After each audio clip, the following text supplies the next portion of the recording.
بسم اللہ الرحمن الرحیم۔ السلام علیکم ورحمۃ اللہ وبرکاتہ۔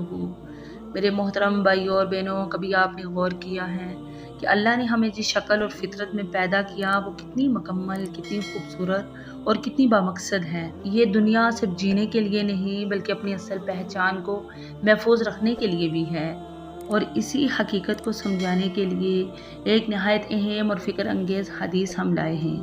سیدنا ابن عباس جلیل القدر صحابی رضی اللہ تعالیٰ عنہ بیان کرتے ہیں کہ نبی کریم صلی اللہ علیہ وآلہ وسلم نے ان مردوں پر لعنت فرمائی جو عورتوں کی مشابہت اختیار کرتے ہیں، اور ان عورتوں پر بھی جو مردوں کی مشابہت اختیار کرتی ہیں۔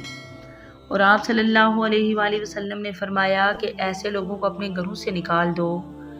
یہ کوئی عام بات نہیں بلکہ ایک واضح حد تھی جو ہمیں ہماری فطری شناخت کی حفاظت سکھاتی ہے۔ اسی روایت میں یہ بھی آتا ہے کہ نبی کریم صلی اللہ علیہ وآلہ وسلم نے بعض افراد کو نکالا، اور بعد میں عمر رضی اللہ تعالیٰ عنہ نے بھی اسی طریقے پر عمل کیا۔ سنن دارمی حدیث نمبر 2691۔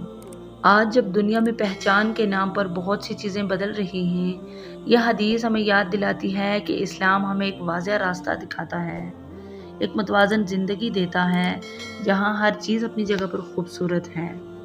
مرد اپنی مردانگی میں خوبصورت ہے اور عورت اپنی نسوانیت میں مکمل ہے۔ جب انسان اپنی اصل فطرت سے ہٹتا ہے تو صرف ظاہری نہیں بلکہ اندرونی سکون بھی متاثر ہوتا ہے۔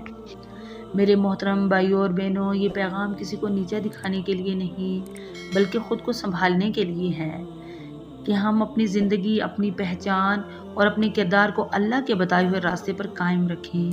اللہ ہمیں حق سمجھنے اور اس پر عمل کرنے کی توفیق عطا فرمائے۔ آمین یا رب العالمین۔